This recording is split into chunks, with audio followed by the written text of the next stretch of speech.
أنا جيت للمرة 600 في الحياة بعد انقطاع 20 مليون سنة. أنا جيت كل مرة لما بكملش القضايا بتاعتي أو مكملش إن أعمل فيديوهات بقالي من 2020 بقالي كام سنة دايما بقطع وبحط فيديوهات بقطع وبحط فيديوهات. كل شوية يا إما عندي ديسك يا إما عيانة يا إما في سبب بيخليني أقطع. وآخر مرة كان بسبب زلزال اللي حصل كبير كان في غازيانتاب. للأسف المرة دي لما ما بقيتش أكمل أو ما حطيتش فيديوهات تانية بسبب إنه أنا عيت شوية. المشكلة باختصار أو مش مشكلة، يعني الحاجة اللي حصلت باختصار إن أنا رحت بالصدفة عشان أكشف على ظهري، عشان انتوا عارفين إن أنا عندي ديسك، أو اللي عارف ولسه فاكرني عارف إن أنا عندي ديسكات. وبسبب الديسكات دي ما بقيتش أعرف إن أنا أقعد كتير على اللابتوب أو إن أنا أعمل إيديتنج كتير. فقررت إن أنا أروح علشان ابتديت إن أنا أتوجع جامد بعد الولادة والحمل والكلام ده كله. رحت والدكتورة قالت لي أنا شاكة إن أنت عندك صرع. قلت لها ثانك يو فيري ماتش، وعملنا إيه أشعة، ولكن الحمد لله ما عنديش صرع، ولكن عندي ورم في المخ. فده اللي خلاني ان انا ما اكملش وان انا ابتدي اخد ادويه وابتدي ان انا اخد يعني علاج واعمل علاج طبيعي. وده اللي خلاني ان انا ما بقاش مكمله في موضوع اليوتيوب. مش عارفه ليه من ساعه ما بدات اليوتيوب وانا ممحوسه وانا منحوسه. بس ان شاء الله باذن الرحمن يا رب ادعوا لي ان ربنا يشفيني وان انا اكمل وان انا ابتدي بقى ابقى طبيعيه زي بني ادمين واحط فيديوهات زي بني ادمين المحترمين الكويسين.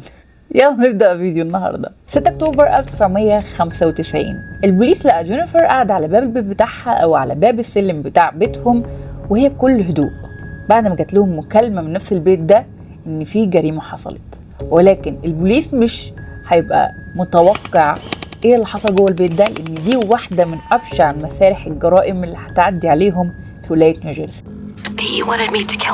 كان عايزني اقتله وقال لي انا مش هعيش عمري في السجن، ولكن انا كنت متاكده ان هو عايزني ميته بطريقه او باخرى، بس ما اعرفش ليه ما موتنيش، وبالعكس قال لي اطعنيني. الكلام ده اللي قالته البنوته اللي عندها 14 سنه جينيفر ويلدز، واللي بتتكلم عنه قاتل مشهور في الولايه بتاعتهم اللي اسمه تشيري هيل كيلر. باين قدام البوليس ان هي طعنته عشان تنقذ نفسها، ولكن الحقيقه ابشع من كده بكتير. قالت انه قال لها ما تبصيش وهي بتطعنه، ولكن فجأة حست ان السكينة بتخش في جسمه وفجأة بقت كلها دم. يوم 6 أكتوبر 1995 اللي هيتغير مفهوم الجرائم في نيوجيرسي، لانه هيعدي على البوليس واحدة من ابشع واعنف الجرائم اللي عدت عليهم، دي قضية جينيفر وارد.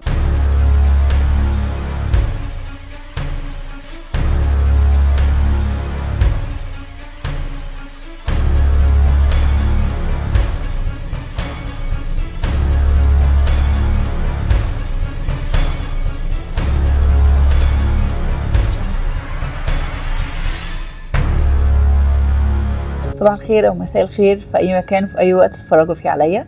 انا اسمي كريمي ندى، بقدم محتوى جرائم محلوله وغير محلوله حاجات زي كده. لو انتم محبين الجرائم اتمنى انتم تتابعوني واتمنى المحتوى يعجبكم. وقبل ما نبدا فيديو النهارده ما تنسوش تعملوا لايك وشير وسبسكرايب، ويلا نخش في قصه النهارده. 22 فبراير 1991 قبل 4 سنين من موضوع جينيفر اختفت واحده اسمها ديدي روز من شقتها اللي في الدور التاسع، واللي باين للبوليس ان مفيش اي صراع ومفيش اي حاجه حصلت ومفيش حاجه تبين انه مسرح جريمه. ولكن الغريب في الموضوع ان هي كانت جارة جينيفر. لما حصلت قضيه جينيفر والبوليس وصل كل الادله ببعض، عرف انه بيتعامل مع قاتل خطير وبيفكر بذكاء ومش اي حد بيفكر التفكير ده، وصدقوا ان هم يعملوا كل اللي بيسعوهم عشان يقبضوا عليه. ودلوقتي هو دور جينيفر انها تنقذ نفسها وتخلي ان القاتل ده مبقاش فيه تحت ايده ضحايا تانية، وانها توقفه عند حده، لانها حاجه مرعبه جدا اللي هتتعرض له وهتبقى نهايه عنيفه لقصه بشعه. قبل 7 سنين من قضيه جينيفر ومحاوله اعدائها كان في مشاكل كتير ما بين ابو وام جينيفر، واللي ادت ان هم يتطلقوا. وساعتها جينيفر وامها ريبيكا قرروا ان هم ينقلوا في نيوجيرسي لبيت جديد في سامر ستريت تاور الدور السابع بالتحديد. kind of in and out of our lives. بتحكي جينيفر قصتها وبتقول انها دايما باباها ما كانش موجود في الصوره، ما كانش فيه داد فيجر او الشخص اللي هو يبقى قدوه ليها واللي يحميها. وفي نفس الوقت اللي نقلوا مامتها كانت حاسه بالوحده الشديده، وكانت جينيفر دايما قاعده لوحدها. ولكن ما عداش فتره كبيره وابتدت ريبيكا وام جينيفر تتعرف على واحد جديد، واللي هو حارس بتاع العماره، واللي في مده قياسيه جدا ريبيكا وايدي بقوا في بينهم علاقه. وابتدوا ان هم يبقى عيله سعيده ونقل معاهم في نفس البيت. جينيفر بتحكي عن ايدي ان هو كان شخص دايما بيحب الهزار وبيحب الكلام، وانه شخص كان دايما طيب معاهم. وكمان مامتها ريبيكا كانت دايما مبسوطه في وجوده وحاسه بالامان. لكن الموضوع ده ما استمرش، والسعاده الابديه اللي كانوا فاكرين ان هم عايشين فيها ما استمرتش، لان كل واحد لازم يبقى فيه خازوق في حياته. ايدي ابتدى ان هو يبقى اسوأ اتجاه جينيفر ويبقى عنيف جدا اتجاهها. ابتدى يتحكم هي بتقول ايه، بتتكلم مين، وبتعمل ايه، ومش عايز يديها حتى حريتها الطبيعيه. وبالرغم ان هو مش طبيعي ان اي ام في الحياه تسيب بنتها او ابنها مع شخص غريب، بغض النظر ان هي في علاقه معاه، ولكن هو لسه غريب ولسه جديد عليهم. الا ان ريبيكا ابتدت انه تسيبه ايدي مع جينيفر وهي عندها 7 سنين لوحدهم في البيت. قال لي يعني عشان هو بيبي سيت، بيقعد معاها وهي في الشغل، حتى لو هي خارجه مع اصحابها في الويك اند كان هو برضه اللي بيقعد معاها. وهنا ابتدى ايدي ان هو يختلي بيها ويقعد معاها ويعنفها ويعتدي عليها، وهي كان عندها فقط 7 سنين. ولكن بالرغم ان جينيفر كانت صغيره في السن، الا انها عارفه ان في حاجه غلط بتحصل ولازم توقفوا عنده حده. فابتدت انها تتكلم مع مامتها وتحكي لها، ولكن رد فعل مامتها يعني اللي ملهاش 30 لازمه في الحياه، انها قالت لها انت بتتخيلي الكلام ده؟ ايدي ما بيعملش حاجه زي كده، وهو طيب وجميل وامور، واوعي تتخيلي الحاجات دي تاني. رد فعل متخلف من انسان متخلف. عدت مره واتنين، وجينيفر ابتدت كذا مره تحكي لمامتها، تقول لها يا ماما انا عارفه الحاجات اللي هو بيقولها لي دي مش طبيعيه، الحاجات اللي بيقولها لي دي غلط، ما يصحش، عيب. بنوته عندها 7 سنين عارفه الغلط والعيب. وابتدت انها تعصب على مامتها لاخر مره، انه انا ما ينفعش يعمل فيا الكلام ده، ما ينفعش الحاجات دي كلها، انت بتقولي ان انا بتخيلها ولكن انا مش بتخيلها. 26 فبراير 1991، بعد 3 سنين من ايدي كان عايش مع ريبيكا وجينيفر في البيت، لقوا البوليس جاي عندهم في البيت وبيقول لهم ان جارتهم اللي جنبهم اختفت ولا حس ولا خبر. وفي الوقت ده لما كانوا بيحققوا مع كل ساكنين في العماره وكل اللي شغالين في العماره، اكتشفوا ان ايدي شخصيا في اليوم ده كان عارف ديدي اللي ساكنه جنبهم. سالوه انت تعرفها، شفتها قبل كده، وهي عايشه بقالها قد ايه في العماره؟ قال لهم هي عايشه بقالها سنه في العماره، وهي شخص كويس، وانا بس كنت بشوفها لما كنت بعدي في الطرقه او وانا بنظف العماره. قال لهم انا كنت معجب بيها وبشخصيتها، وهي كانت شخصيه كويسه وطيبه في التعامل. ديدي روز، وكانت دكتوره هاجرت من كندا الى امريكا علشان هي كانت متخصصه في حالات التوحد، وكان كل حلمها انها تنقل لامريكا عشان تفتح عياده مخصصه ليها لوحدها لعلاج التوحد والحالات الخاصه، يعني او عندهم ذوي احتياجات خاصة للأطفال. دي نقلت من سنة من كندا لأمريكا، وآخر مرة شافوها يوم 22 فبراير. عايزة أقول لكم إن أخوها بلين كان بيحكي إن هو بيحبها جدا، وإن هو كان خايف عليها، وقال لها إن حلمها إنها تحققه في أمريكا كان صعب. أمريكا أصعب من كندا، والموضوع المعيشة مش سهل زي ما هي متخيلة. شرط عليها كمان إن قبل ما تعمل أي حاجة تاخد البيت بتاعها في دور عالي جدا في سيتي او المجمع امن وفيه حمايه كبيره. بلين اخو ديدي قال ان هو كان مديها مهله سنه عشان عارف ان الحياه صعبه ومستحيله تعيشها في امريكا وانها هترجع، ولكن لما اكتشف ان هي اختفت واكتشف انه مفيش ليها حس ولا خبر، قال ان هو كان ندمان انه موقفهاش من الاول. Give her a year, give her 2 years, and then she'll come back. I was wrong. في الوقت اللي البوليس كان عمال بيحقق في موضوع ديدي، كان عندهم 2 مشتبه فيه. اول واحد البوي فريند او صاحب وحبيب ديدي كان اسمه ستيف جوميز.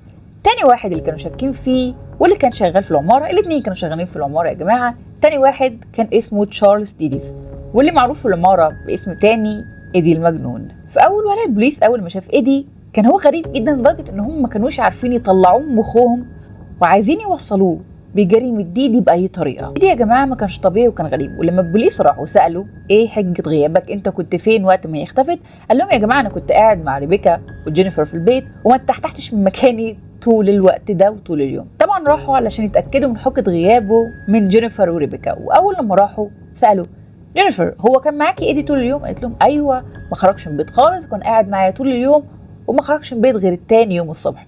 في الوقت ده البوليس كان قاعد ومركز مع ريبيكا، وشاف قد ايه في نظرة خوف ورعب في عينيها لما جت سيرة ايدي، وقال للبوليس انه كان بيتمنى يرجع بالزمن عشان يحمي البنوتة دي من اللي هيحصل لها. قبل ما البوليس يبقى عنده فرصة تانية انه يحقق مع ايدي ويحقق مع جينيفر، لقى ان جينيفر وريبيكا نقلوا من العمارة.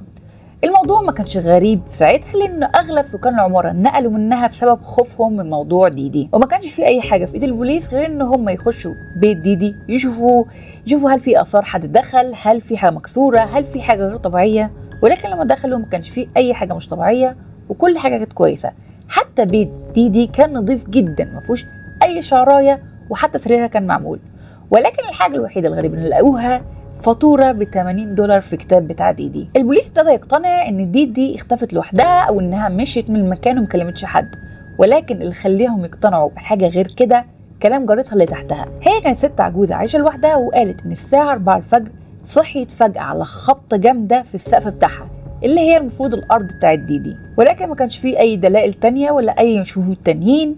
وببطء شديد القضيه بتاعت ديدي كانت بتتقفل. عايزه اقول لكم ان القضيه بتاعت ديدي دي كانت مشهوره جدا لدرجه ان برامج كتير وكتير من قنوات والصحافه عملوا عليها برامج، حتى برنامج Unsolved Mystery قرر ان هو يعمل عليها حلقه. طبعا في الوقت ده نقلت ريبيكا وجينيفر لبيت جديد وابتدوا حياه جديده، ولكن في الوقت ده جينيفر كانت زعلانه قوي على ديدي لانها كانت عارفاها. ولكن بالنسبه لاغلب الناس ديدي كانت مختفيه اختفاء اللي هو فص ملح وداب.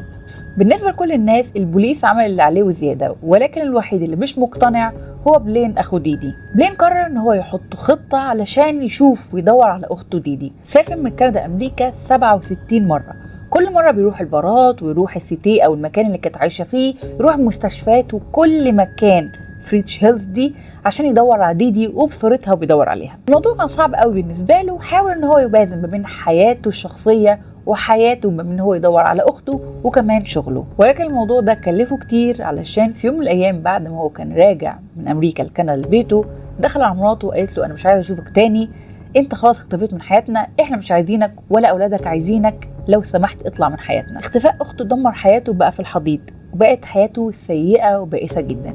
ولكن مش لوحده اللي حياته اتغيرت، ومش لوحده اللي حياته بقت اسوأ بكتير ما كانت من عليه. جينيفر وريبيكا يا جماعه كمان حياتهم اتغيرت للأسوأ، وابتدوا يعرفوا ليه ايدي كان معروف في المنطقه باسم ايدي المجنون. ايدي كان راجل غريب جدا، كان عنيف، وكان عنفه بالنسبه لهم كانه عنف واحد صغير بيبي، ما عندوش تحكم في اعصابه، ما عندوش تحكم في اي حاجه. ابتدى ان هو يشتم على الطالع والنازل وعلى الفاضي والمليان في اي حاجه. ابتدى ان هو يبقى عنيف جدا تجاه ريبيكا لدرجه ان هو بيعذبها وبيضربها قدام بنتها. عايز اقول لكم يا جماعه ان جينيفر ما اكتشفتش ان مامتها بتتعنف في نفس اللحظه، او ان ايدي ما كانش بيضربها على طول قدامها. جينيفر اكتشفت ان مامتها ريبيكا كانت بتتعنف وبتتعذب من ايدي بعد ما حاولت انها تخبي كذا مره مكان عندها وارم عينيها.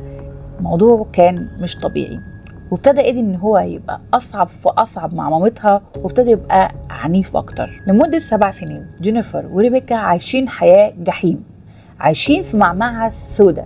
يعني يا جماعة هي وبنتها واحد بيصبحهم بشتيمة ويناميهم بشتيمة، واحد بيصبحهم بعلقة ويناميهم بعلقة. طب الموضوع مش صح. طفح بيها الكيل لجينيفر، وابتدت انها تكلم مامتها وتقول لها يا ماما احنا لازم نغير الموضوع، انت لازم تسيبيه، انت لازم تحلي الموضوع ده، انا صغيرة مفيش حاجة في ايدي، انت الكبيرة، لما انت تاخدي موقف احنا الاتنين ممكن نعيش حياة احسن من كده.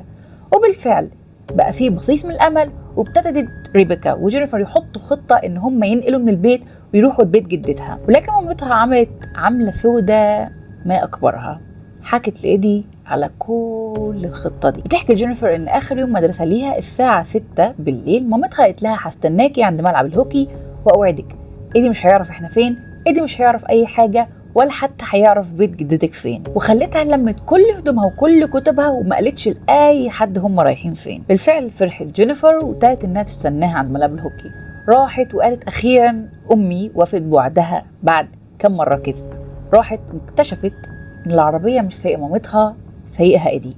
قعدت تبص لها وتعيط وتقول لها انا عارفه ان انت مش بتوفي بوعدك، انا مش عايزه اروح معاكم. بصت لها ايدي ومامتها بصه بكل برود وقالت لها اركبي العربيه وما تتكلميش خالص. معرفش انا النسوان دول مالهم، كل واحده فيهم عارفه لهم واحد، شايفه بنتها تتعذب، شايفه نفسها تتعذب، يعني شايفه نفسها في حياه سودة ومفيش اي حاجه تعملها عشان تنقذ بنتها وتنقذ نفسها.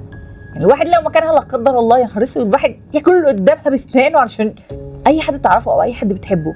لو في حاجه مسته، حاجه مست شعر بس منه، يا لهوي الدنيا بتتقلب في جنان، يعني النسوان بتتجن خالص على اخر حاجه. تعالوا نكمل. للاسف البنت ركبت العربيه بكل هدوء وهي حاطه جزمه في بقها احتراما يعني، وكانت ساكته طول الطريق.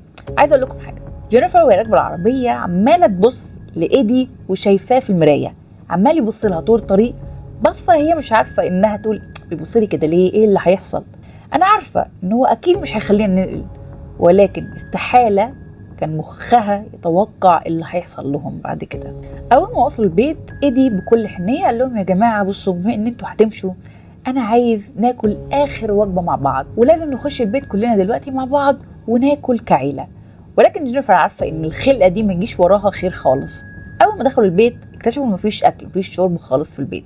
قالوا طب احنا هناكل ازاي اخر وجبه مع بعض؟ قال لهم ثواني 5 دقايق بس، هروح اجيب اكل من السوبر ماركت هعمله واستنوني، انا هاخد عربيه مامتك واروح واجي بيها ونعمل اكل سوا ونحاول نحل الموضوع. قبل ما يقولوا اي حاجه او يعترضوا قرر ايدي انه ياخد المفاتيح وراح ومشي. وهنا جينيفر قررت تقنع الجثه اللي معاها اللي اسمها امها ان هو خلاص دي فرصتهم لازم يمشوا، تعالي يا ماما نروح بسرعه. ولكن مامتها بكل برود دخلت البيت وقعدت. البنت يا عيني قعدت تعيط وتدب وتقول لها يا ماما هيفوت الاوان، يا ماما لازم نمشي. بصت لها مامتها بكل برود وقالت لها اطلعي اوضتك ومش عايزه اسمع منك غير لما ناكل مع بعض. بالفعل طلعت البنت اوضتها وقعدت تعيط، ومن كتر العياط نامت على نفسها وما حستش غير على صوت كبير قوي. الساعه 2 بالليل. الساعه 2 بالليل صحت جينيفر على صوت قوي قوي ولكن مش عارفه هو جاي منين. ابتدت انها تنزل على السلم، وكل ما كانت بتنزل كل ما كان الصوت بيعلى وبيبقى اوضح. اول ما نزلت جينيفر لقت ان ايدي قاعد في مامتها وعمال بيضربها بوكسات كتير جدا والصوت واضح والموضوع مرعب.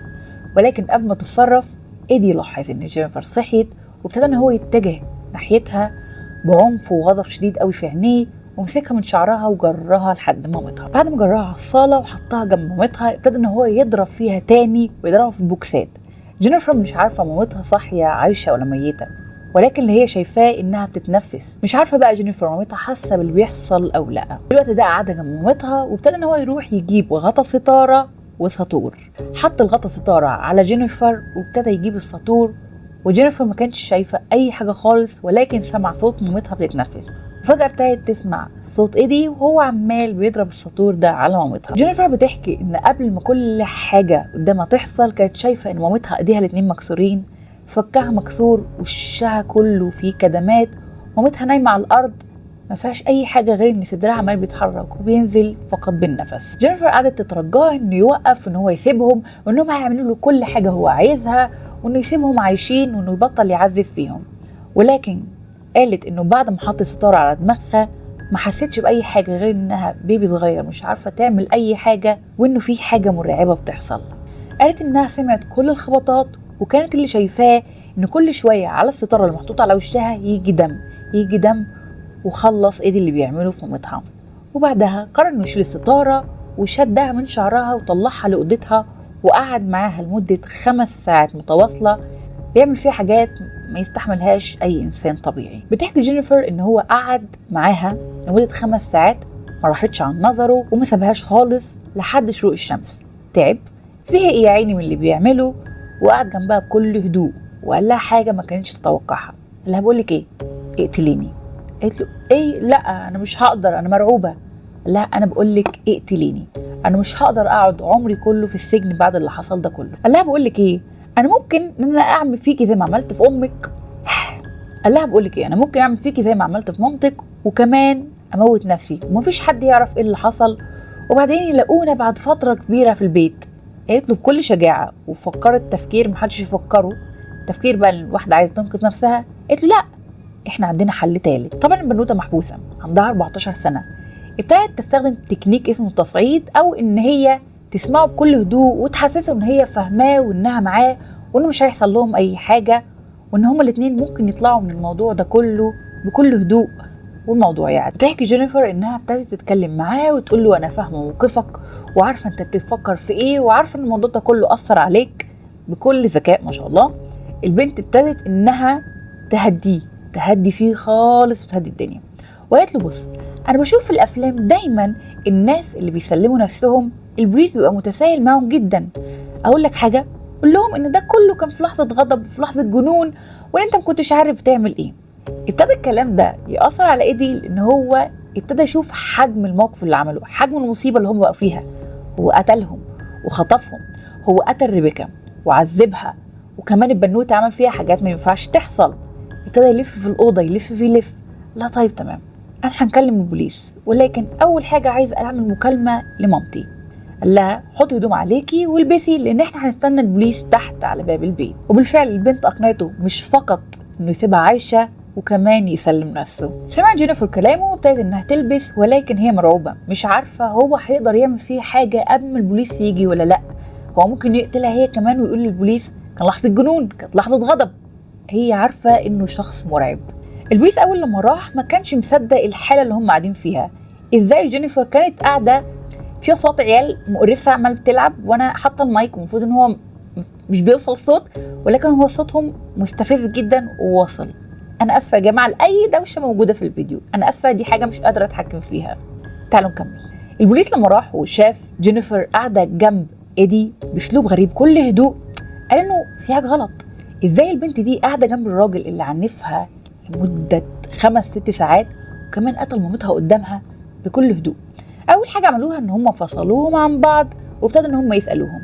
اول حاجه سالوا الايدي عايزين نشوف ريبيكا عامله ازاي، هي عايشه ولا لا، الموضوع يعني ممكن ننقذها، ننقذ ما يمكن انقاذه فيها. راح بص لهم بكل برود وقال لها لا، فات الاوان، ما اعتقدش انها لسه عايشه. جينيفر اول بقى ما بقت في ايد البوليس ابتدى انها بقى تسترخي، وحالتها كانت لا يرثى لها. ضابط البوليس كان عنده خبره سنين كتير، وقال انه عمره في حياته ما شاف ضحيه حالتها نفس حاله جينيفر دي. قال ان هي كانت لابسه هدوم مدرسه، وكانت هيئتها وشكلها لا يرثى لها. البنت شكلها يعني مش طبيعي. طبعا ابتدوا ان هم يعملوا الاجراءات اللازمه وان هم يحققوا معاه، واللي حققوا معاه من 7 سنين في اختفاء ديدي هم اللي حققوا معاه في القضيه بتاعت ريبيكا وجينيفر. وكل الكلام بتاعه وكل الاعترافات بتاعته بكلام جينيفر وكلامه نفس الكلام، الا الكلام اللي حصل في الاوضه او اللي عملوا فيها في الاوضه ما قدرش يعترف بيه خالص. قعدوا وسالوه هو انت عملت اي حاجه في جينيفر في الاوضه؟ قال لهم لا. قالوا طب ليه جينيفر قالت حاجه تانية غير كده خالص؟ قال لهم يا جماعه انا كذبت، فيها ايه يعني؟ يعني هو واحد ظريف جدا ما شاء الله. طبعا بعد ساعات من التحقيقات خلصوا كلام معاه وقال لهم كل حاجه حصلت مع جينيفر وريبيكا. ابتدى الضابط ان هو بيقول يا جماعه احنا بقالنا 14 ساعه بنحقق معاه، هو دلوقتي ضعيف، لو سألناه ايه اللي حصل مع ديدي ممكن يعترف. وبالفعل لما سألوا انت عارف ايه اللي حصل لديدي وهل انت ليك علاقة بيها؟ بالفعل بعد 4 سنين ابتدى البوليس يعرف ايه اللي حصل لديدي بالتحديد. واللي حصل كان كالآتي. ضابط البوليس قال له تمانع لو انا سألتك تقول لي ايه اللي حصل بديدي؟ قال له انت عارف في اليوم ده لسبب ما انا قررت ان اطلع على السطح بتاع العمارة، ولكن وانا طالع قررت ان انا انزل من على المواسير، وبالصدفة نزلت على البلكونة بتاعت ديدي. في اللحظة دي هي شافتني، فأنا قلت يا واد يا دي هي شافتك، انت كده لازم تخلص عليها، لازم اخلص عليها يا جماعة. فقررت ان انا ادخل الأوضة وبجري وراها، لقيتها على السرير وقعت من الخضة، ودي الخبطة اللي سمعتها جارتها الساعة 4 الفجر ديدي لما وقعت من على السرير على الأرض. راح وهو بيحاول يهجم عليها اكتشف انها ماتت. طلع المطبخ وقرر ان هو يلاقي حاجة انه يخلص عليها خالص، يتأكد انها مش هتصحى تاني، وبالفعل خلص عليها. لا كمان $80 على المكتب، فقرر ان هم ياخدهم. نزل من باب الخلفي للعمارة وقرر ان هو ياخد عربيتها وساقها لبعيد. بعدها رجع واخد الكارت او اللي هي عربية التسوق وطلع بيها واخد جثتها. بعدها نزل عربيته من باب الخلفي للعمارة وراح لمنطقة على بعد 130 كيلو. المنطقة دي جماعة كانت معروفة ان هي منطقة رمي فضلات. راحوا بالفعل رموا جثتها هناك. طبعا بعد السنين دي كلها لحد ما البوليس راح للمكان ده كانت ديدي مدفونة على بعد 100 قدم او 100 كيلو تقريبا من الفضلات والمخلفات والحاجات. يعني خلاص الجثة اتحلت وتعفنت ومش هيقدروا ان هم يلاقوها. بعد ما دخل ايدي السجن قرر ان هو يتراجع عن كل حاجة قالها في قضية ديدي. وقانون في نيوجيرسي بيقول انه ما ينفعش الواحد يتحكم على كلامه، يتحاكم برضه بدليل قاطع. وايدي حتى لو مسح كل الاثار بتاعته كل حاجه من بيت ديدي، في حاجه واحده بس هو قالها هي الدليل القاطع، انه قال اخد بالتمام والكمال $80. وفي الوقت ده البوليس من 4 سنين لقى ريسيت مكتوب عليه $80.